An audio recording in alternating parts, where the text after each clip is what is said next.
The establishment made every effort to claim Martin Luther King as a great liberal and a great pillar of American society on the 50th anniversary of his assassination in April this year.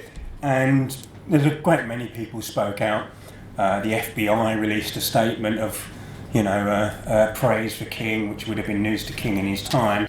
US President Donald Trump, I think, is my favourite quote. He said, without any sense of irony, he said that King was a man I have studied, watched and admired for my entire life. And, really, what can you say? The trouble is, I think, for us, is that the right have attempted to claim King, and as a result, many people on the left have accepted a kind of pale version of King in which his politics have really watered down, and they've accepted that as a truth. Compared to Malcolm X and other black organisations of the period, he's regarded as a reformist and not someone who seriously challenged the system. And that's something I wanted to try and put right with the book, and to say that both the right wing and the left wing attempts to paint King as merely a reformist are quite wrong. And so to do that, what I want to do is put King in some political and historical context. Now, first of all, I think we have to start with America in the post-war situation, post-World War II, which represents an enormous paradox.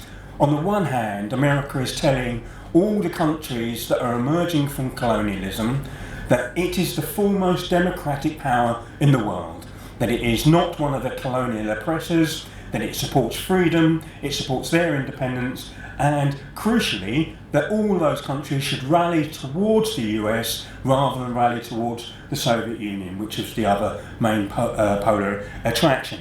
So there's this presentation of America being the home of freedom.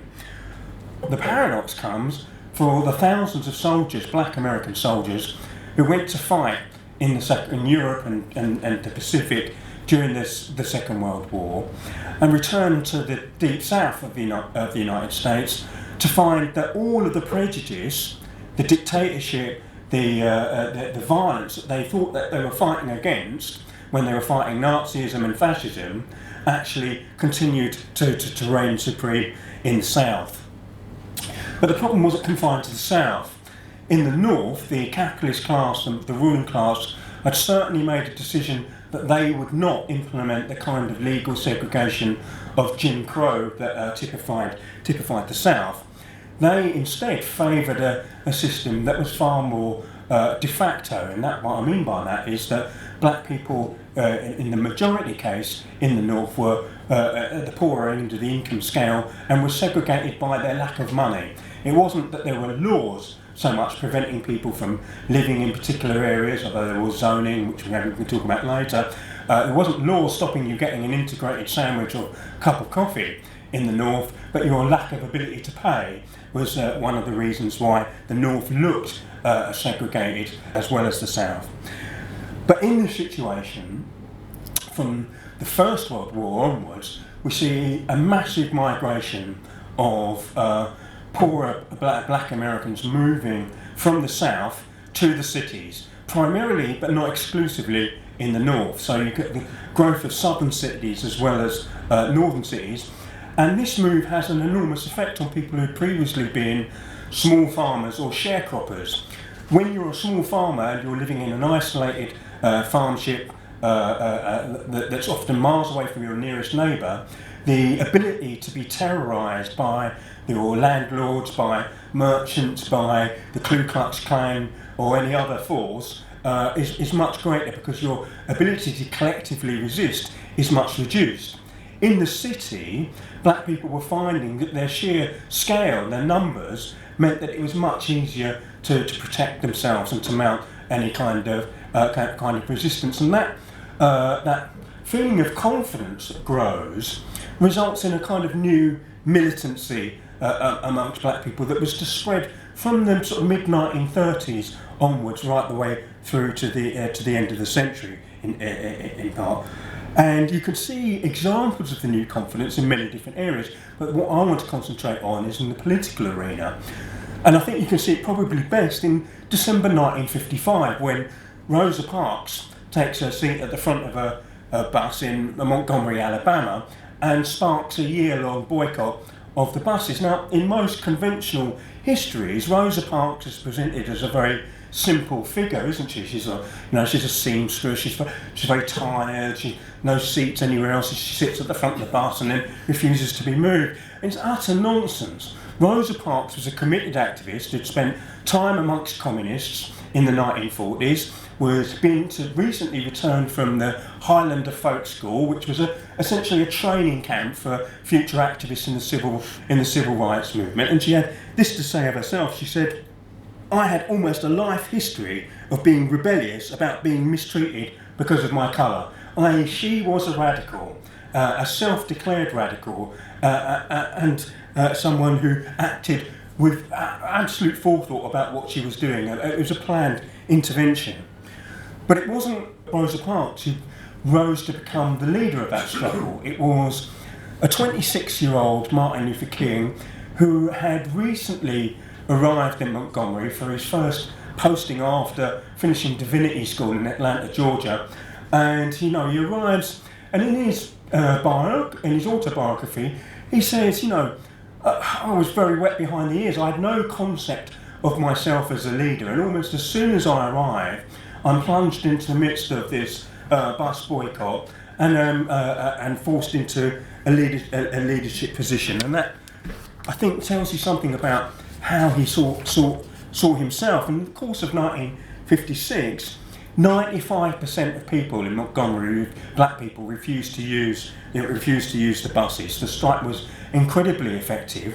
100 activists, including King, were arrested. Some of them arrested on several occasions. Many of them were attacked. But ultimately, the sight of black people in the South being denied the most basics of human freedoms was something that the ruling class in Washington really couldn't allow to be beamed across the world nightly the way it was. They couldn't allow this image of America to dominate. So the Supreme Court eventually finds in favour of black people who are boycotting in Montgomery, and the bus boycott wins. And the consequence of the victory spreads like lightning across the whole of the South. Within weeks, there are copycat bus boycotts all over the South, and King sets up an organisation called the Southern Christian Leadership Conference, which is basically made up of reverends like himself, with a view to coordinating the action and spreading the action as far as possible. And King learns a lot within the course of that year of struggle, and he looks back on it and says, "Feeling our demands were moderate, I had assumed that they would be granted. I had assumed that they would be granted with little question. I had believed that the privileged would give up their privileges on request. This experience, however, taught me a lesson. I came to see that no one gives up his privileges without strong resistance.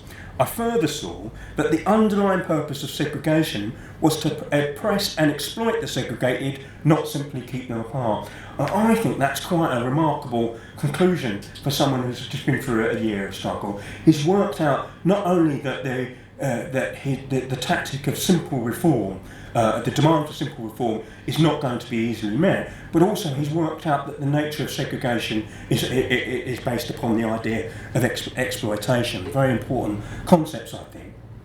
Now, the movement continues to gather pace, but the big step change comes on the 1st of February 1960, when 4 students, black students from a local technical college in Greenboro, North Carolina, decide to go to their local Woolworth store, which has a lunch counter, and sit in the whites-only area of the lunch counter. They sat there knowing that they wouldn't be served. They brought out their college books and they did their work without being served, and they stayed all day despite abuse from the staff and from the other customers. The next day they returned, only this time there were 16 of them. On the third day they returned and there were 60 of them. and the 60 were made up of black and white students from the locality, and they were roundly attacked. They were cigarette burnt, stuff poured on them, they were beaten and so on. And I think many people thought that would be the end of it. But on the fourth day they returned and there were 300 of them. And 300 people meant that you could not only close a Woolworths, you could close pretty much every lunch counter in the whole of the centre of Greenville, which is exactly what they did. And the movement from there just spread enormously. I mean, you've got to imagine, this is the period before the internet, and yet somehow people managed to communicate. You know, they managed to communicate on such a scale that in 50 cities, across 13 states, 50,000 students were involved in this movement in the course of 3 months. It's absolutely explosive movement. And it's followed very quickly by the Freedom Rides. And the Freedom Rides were essentially an attempt to make Washington and the Supreme Court uphold its own laws in respect of the South. There were laws saying that it was illegal to segregate interstate travel and its associated facilities when you were travelling from the north to the south, because it's interstate. You're not allowed to segregate it. It's governed by federal law. But in practice, segregation ruled supreme. Washrooms were segregated, restaurants were segregated, waiting rooms were segregated, and so on. So in mixed groups of black and white students primarily from the north would travel to the south across states, testing this, knowing full well that the result would be violence against them. I don't think they quite anticipated the level of violence that there would be. You know, not only did you have the Ku Klux Klans and mobs of racists wound up to go and burn and attack the buses, but actually the local police did exactly the same. And Washington was forced, but not because it's necessarily its moral position against racism, but in an effort to uphold its own authority, its right to govern in the South, it was forced to put troops on the buses that were going to the South and to try and protect those buses in an effort to protect its own law. And this leads us to the question of non-violence, which was, you know, by that point, absolutely the badge of honour, the political badge of honour of the movement. But it's quite complex. You know, many people reduce the struggle of the civil rights movement to that question. But the reasons why people accepted non-violence weren't always the same. For example, like for many of the middle classes, non-violence had an appeal because they felt if they appeared to be less threatening, this would make it easier for them to win over liberals in Washington and beyond to rally to their support, and that kind of support they believed was necessary if you were going to challenge for real reforms, that you couldn't win reforms without those people on board. So that was one view. For many of the black poor in the South, they embraced non-violence for a very different reason, which was that to take up arms against the local state and against the Ku Klux Klan and against the white bosses of the area was actually was suicide. You know, it was to basically lay yourself open to being jailed and killed and so on. So for many people, the question of acceptance of non-violence was tactical rather than a question of principle. Now, obviously, there were people of a religious bent who very much agreed with King and Gandhi and said, you know, they elevated non-violence to a point of moral principle. But that wasn't the whole story. That wasn't everyone who subscribed to the idea at that time. And the contradictions of the strategy were to be really revealed by the Freedom Rides, because ultimately, everyone knew that the Freedom Riders had to be protected, or else they would be killed. And eventually, they were protected. What were they protected by? Soldiers with guns, but at the behest of Washington. Now, there were people who were prepared to use violence on their behalf to defend them, and but the orders for them came from Washington, not from the movement. And that, to me, you know, is a very interesting contradiction.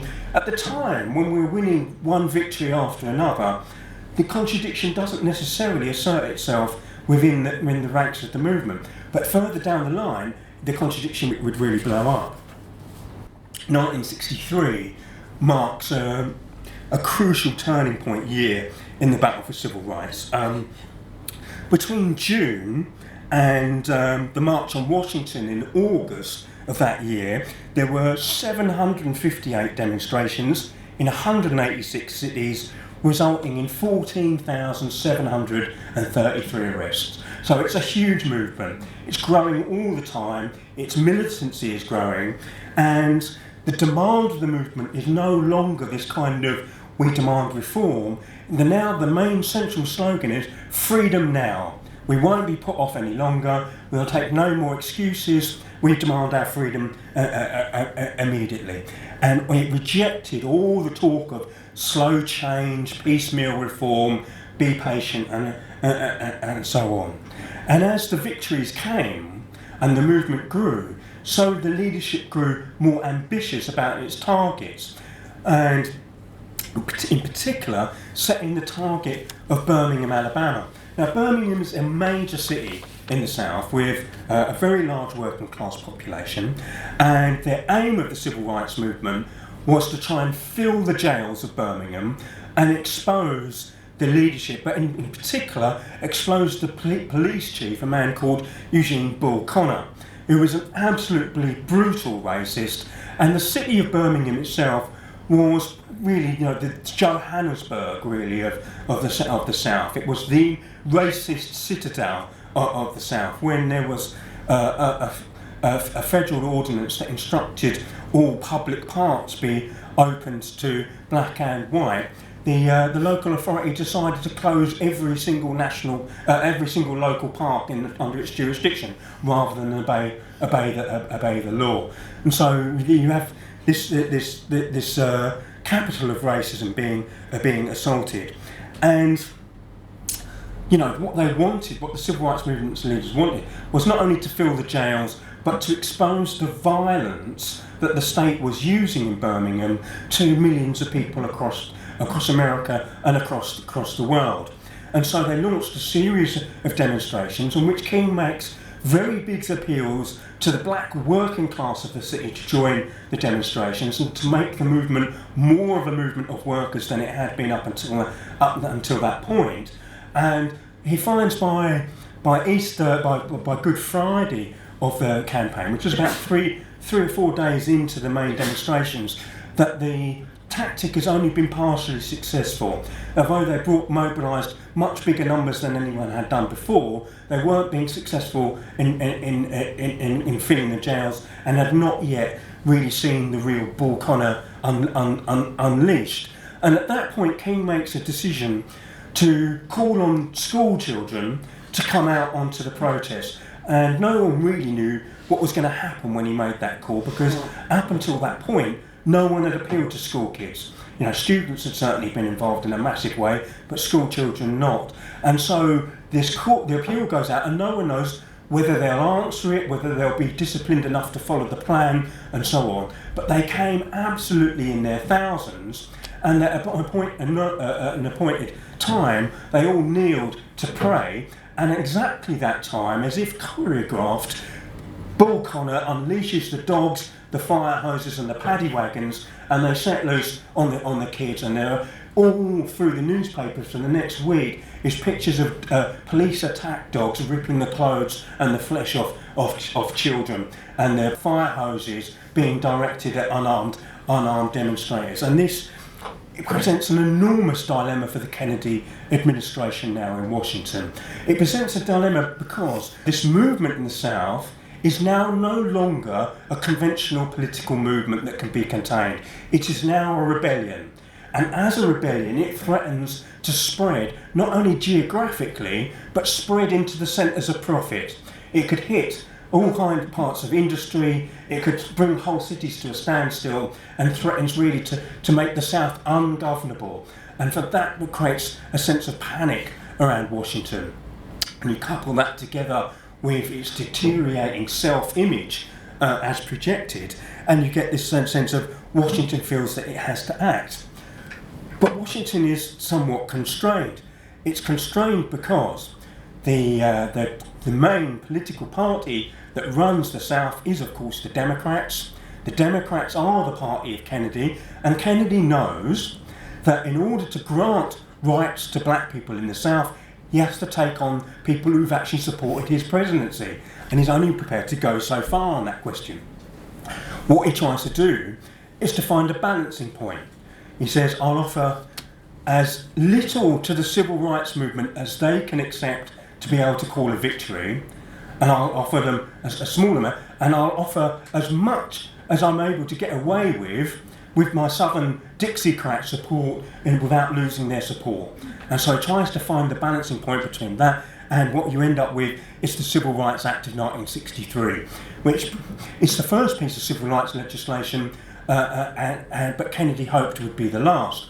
And he says to King, I grant this on the condition that you turn the coming March on Washington into a celebration of the new act and a celebration effectively of my presidency, rather than using this as an attack on Washington for being too slow, an attack on racism in the United States that's going to drag our name through the mud any further. And King accepts the deal, and the price of the deal is that the demonstration, which had originally planned to really lock down the whole of the city, to make it unworkable, to be a very radical event, actually becomes something of a celebration, which enables Malcolm X, who comes to Washington, to declare that it's a farce on Washington. But very importantly, 250,000 people go to Washington for the protest, and they don't see it as a jubilant party. In fact, what they see is 250,000, mostly black people, on the streets of the capital, and they feel emboldened. They feel like this shows that we are justified, this shows we have power, we have numbers, this shows we can demand more, and that's crucial. And so whatever game Kennedy thought he was playing, and whatever role King had in the acquiescence to it, was not something that was necessarily shared by people who marched. But this kind of deal that was being done at the top doesn't necessarily filter down to the bottom, does it? And the law passed doesn't mean the law is implemented. And one of the ways we can see that is what happens next in Birmingham, just a few days after the March on Washington. In Birmingham, a man called Dynamite Bob Shabley had told his family that he had enough stuff put away to flatten half of Birmingham, and he made good on his promise. On Sunday the 15th of September at 10:22, he planted enough dynamite to destroy a whole side of the 16th Street Baptist Church, and in the process on that Sunday morning he killed members of a Sunday school class who were preparing for the service. Adie Mae Collins, who was 14, was tying the sash of her best friend Denise McNair, 11. Carol Robertson and Cynthia Wesley were both 14. Many of them, their bodies were so destroyed that they could only be identified by their dental records. And that was the face of Southern reaction to even the mildest attempt to bring forward laws to guarantee freedom.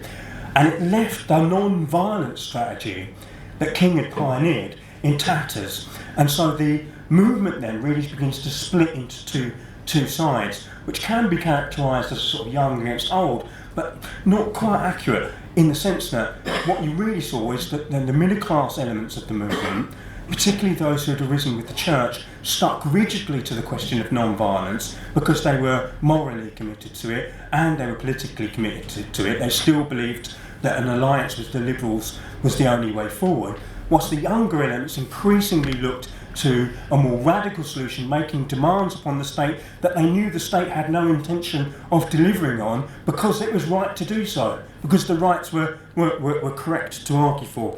So King sees that his job at this time is really to try and hold together two wings of the movement that are moving in different directions.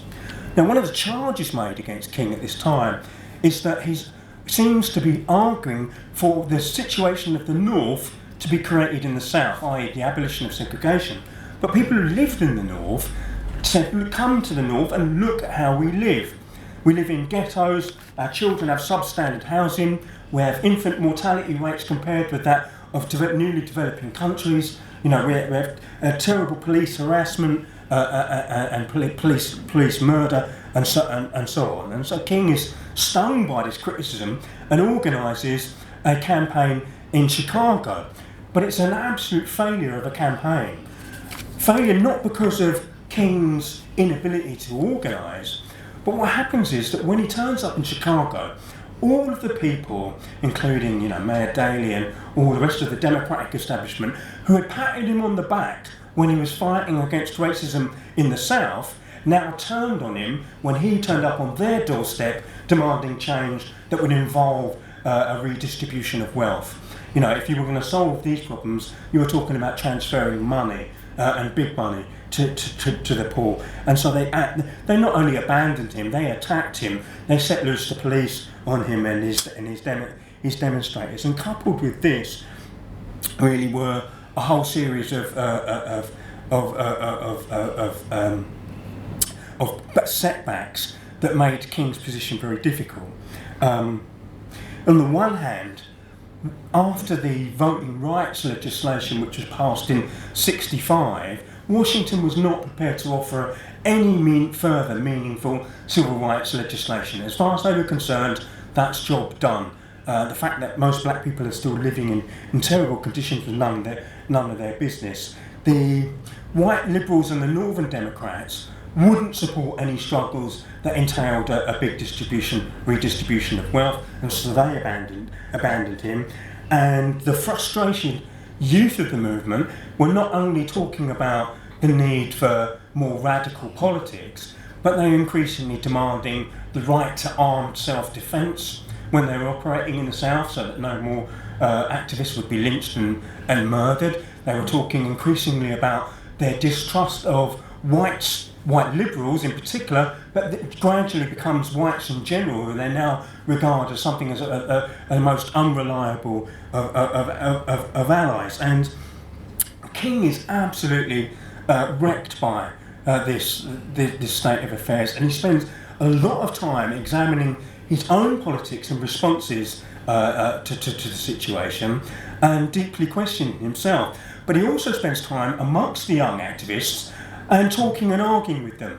And whenever they say that what they're reading, he reads what they read. So they tell him they're reading Fanon and about the wretched of the oppressed and the right to use violence. So he reads that. They're reading Che Guevara. He reads Che. They're reading about the struggle in Algeria. He learns about that, and all the time he's trying to find out where they're coming from. And he comes to the conclusion that the newly emerged slogan "Black Power," which had taken the young people by storm, he says, ultimately I think it's a negative slogan because it drives a wedge between black and white, but I understand absolutely where it comes from. I understand the frustration of where it comes from. And so what he says is, I'm going to seek to build a movement that can out-radical the new radicals of the movement. I'm going to try and leapfrog them in my political imagination. And he organises what he calls a poor people's campaign. And the idea of the poor people's campaign is to bring black and white, poor, working class people together to put demands on the state. Instead of saying that we want something particularly for black people, we want a redistribution of wealth to all working people. And at the same time as he makes this announcement and announces a new radicalism in his approach, he also speaks out against the Vietnam War. Now, to speak out against Vietnam in 1968, 1969 was something every actor, singer, politician of the left was doing. To do it in 1966 as the leader of the civil rights movement, as one of the foremost black personalities in the country, if not the world, to speak out against your own country's imperialist war was an incredibly brave thing to do. And when he did it, he was attacked by everyone. Not just the right, which obviously you'd expect, he was attacked even by black liberal newspapers all across the United States. And he responded by saying there comes a time when silence is betrayal. And he makes a devastating speech in which he says, "We as a nation must undergo a radical revolution of values when machines and computers, profit motives and property rights are considered more important than people. The giant triplets of racism, extreme materialism and militarism are incapable of being conquered." So he's actually radicalising at some pace. He's called this campaign, he's speaking out against the war, and he's now talking he's making a devastating critique of American capitalism. But his Poor People's Campaign runs into problems pretty much from the beginning. You imagine his organisation, Southern Christian Leadership Conference is made up primarily of the reverends and church figures and so on, and yet he wants now to build a movement of the black and white poor. Now, these people basically have very little connection to the black and white poor. It's true that the unions at a national level gave quite a lot of support to the civil rights movement, but they didn't have a particular interest in mobilising on these lines anyway. The bureaucracy certainly didn't. And so he finds that although he has the idea for what kind of movement he'd like, and he talks and says, one of the things he says was, I've got something far more radical than a riot. If we can put 100,000 black and white poor people into the centre of a city, we can block every major road in the city and bring that city to an absolute standstill. That will have a more devastating effect on capital in the city than having a riot. So he has an advanced idea of what the movement should look like. He has no mechanism for getting there. And that leads to some source of depression and angst amongst his staff. The solution seems to come out of nowhere when a strike is announced by garbage workers in Memphis, Tennessee. On a rainy day in February 1968, two workers were working on a dust cart in the rain, and they were sheltering from the rain in the back of the cart when the water triggered the hydraulic ram and crushed them both to death. And the union had been warning of such a catastrophe for some time. And the result was that all 1,300 workers, exclusively black, all walked off the job. And King flew straight to Memphis and organised one of the biggest indoor rallies of the whole civil rights period in support of the workers. And he makes a remarkable speech in which he says, don't go back on the job until the demands are met. Never forget that freedom is not something voluntarily given by the oppressor, it's something that must be demanded by the oppressed. Now, you know what? You may have to escalate the struggle a bit. I'll tell you what you ought to do, and there are enough of you here to do it. In a few days, you ought to get together and have a general work stoppage across the whole of the city of Memphis. So, King is now moved to a position where he's calling for a general strike across Memphis in order to support a group of workers on strike. And as he's doing this, he becomes as threatening to the ruling class of the United States as he ever was. You know, you think about it, he's now speaking out against the war, he's calling for a multiracial working class movement to bring cities to a halt, he's organising and supporting general strikes in support of striking workers, and mounting a devastating critique of capitalism itself. And in all those things, he becomes the FBI's public enemy number one.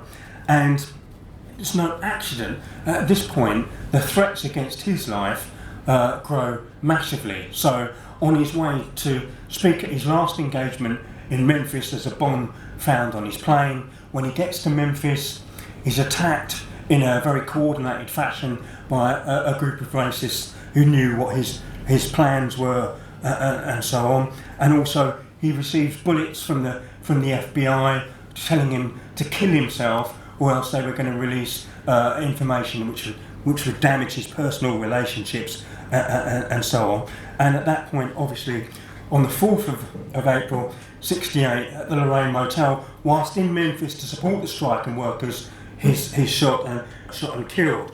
And if you think about the wave of anger that spread across the United States in the wake of that, that was exactly something that King had predicted. You know, he had predicted that if you didn't give us reforms for the cities, if you didn't countenance redistribution of wealth, there would be an explosion in the cities. And of course, that is exactly what came to pass. Between 1964 and the 1970s, virtually every city in the whole of the Midwest, the Western Seaboard and the Eastern Seaboard all rose up in some kind of rebellion against racism and segregation and poverty. Just to conclude then, in some ways the fight against racism today is clearer than it was then, which may sound unusual because, you know, we had segregation then, and things seem to be a lot murkier. But I think, because now, if you look at the United States, that no one can say the issue of racism is being driven by an anachronism, It's not driven by a part of the country that refuses to modernise, a part of the country that's backwards and needs to be reformed. This is the whole of the United States. In every city, in every town where black people live, there is police violence resulting primarily in black working class men being killed by the state. If you look at the levels of imprisonment, if you look at the levels of poverty, if you look at the income inequality, all of those things show that racism today has survived the end of segregation and has thrived in the period since the end of segregation. And what does that point to? It says that the problem is systemic rather than localised. And the other reason I think it's clearer is because at that time, at least a significant section of the movement believed that if you could get enough black faces in high places, we could change things.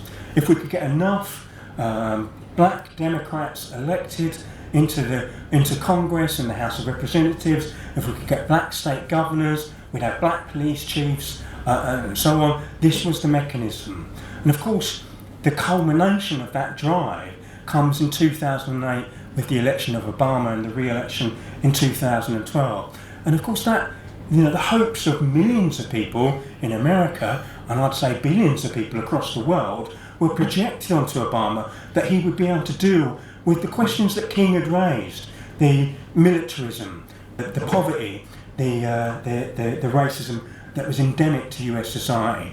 And of course Obama spectacularly failed.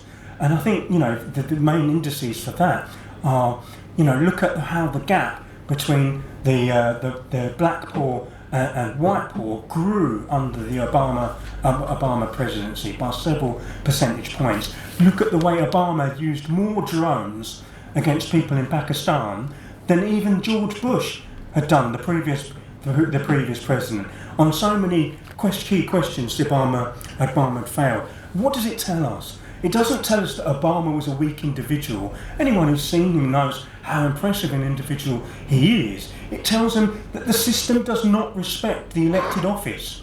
The system does not respond to the individual who is elected president. The system continues with its own logic despite who is president. So the racism continues despite Obama's wishes. When you see Obama after the school shootings, you can see that he's devastated, but he has no response. He has no ability to respond.